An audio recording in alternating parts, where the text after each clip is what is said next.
करंजिया बनखंडे उत्पात करुछंती 50 हाथी हाथी मध्य 20टी स्थायी हाथी अर्थात शिमिलीपालू चली आसिछंती अतिथि हाथी रही 30टी से करंजिया बनखंडे प्रवेश करिछंती अतिथि हाथीपलंक मध्य गोटे हाथी छुआ असुस्थ थिबा मध्य जଣା पड़िछि।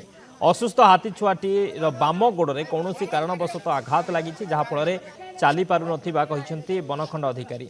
तेज असुस्थ हाथी छुआर चिकित्सा किभଳି कराजिबो से नहीं चिंतार वन विभाग। हाथीपल दिन बेले छोटमोट जंगल में रहुथिबा बेले संज हेले जंगल बाहरी धान फसल खाइबा सहित माड़ी मकची नष्ट करुछंती। हाथीपलंक द्वारा क्षयक्षतिर अनुकंपा राशि तुरंत दियाजाउछि सेथिरे केही विचलित न होई हाथी मानक गतिपथरे बाधा सृष्टि न करंतु बोली आह्वान दैछंती बनखंड अधिकारी।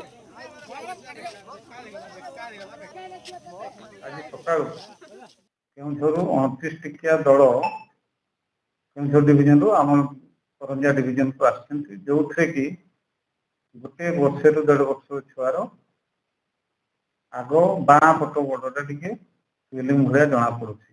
डीएसएन को इनफॉर्म कराई जदि से हार्ड रु अलगा हुए ताकू ट्रीटमेंट करा जाई परिबो। यदि हार्ड रु अलगा करि न पारुछु ताहले से चालुछि काइना अल्प अल्प चालुछि प्राय मते लागुछि जे स्प्रेन हे जाइछि।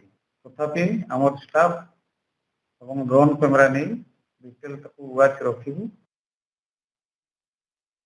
संतोष महंत करंजिया रिपोर्टर आम सहित फोन लाइन रही। संतोष कौन सूचना रोचे हाथी पलंक गतिविधि को नहीं वर्तमान अपडेट सूचना कौन हाथी स्थिति वर्तमान कौटी रही हाथी मैंने वर्तमान कौटी रही से संपर्क में वन विभाग नजर केमती रही हाथीपल उपर कौन सूचना रोचे?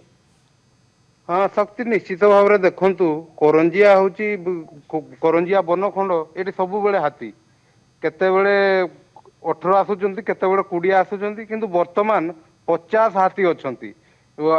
जदि सबुठू अधिक कहवा ताहले वर्तमान चाष समय कोटी पाचिबा अवस्था हलानी आउ कोटी फुटिबा अवस्था हलानी ए समय जेतेबेले करंजिया बनखंड 50 हाथी एटी घुरी बुलुचंती सेतेबेले चाषींकर गोटे निद भांगी जाउछि जे हाथी आसीबे धान खाइबे। ए 50 हाथी को भितरु स्थायी हाथी अछंती 20टी स्थायी हाथी अर्थात एमाने मयूरभंज हाथी शिमिलीपालू पदा को बाहरी आछंती। आ जदि 30 हाथी को कथा कहबा ए 30 हाथी सबु बेले करंजिया बनखंड को जा आस रुहे।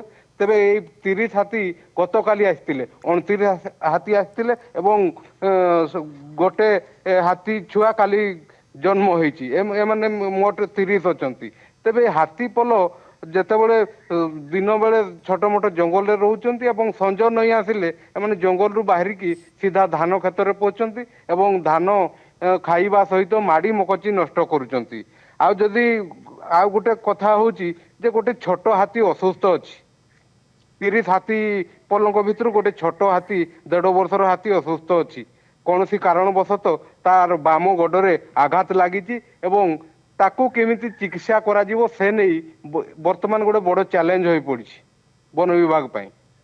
जे 30 हाथी पलरु ताकू केमिति अलगा करा हबो एवं ताकू केमिति चिकित्सा करा जीवो वन विभाग पाई गोटे बड़ चैलेंज हो पड़ी।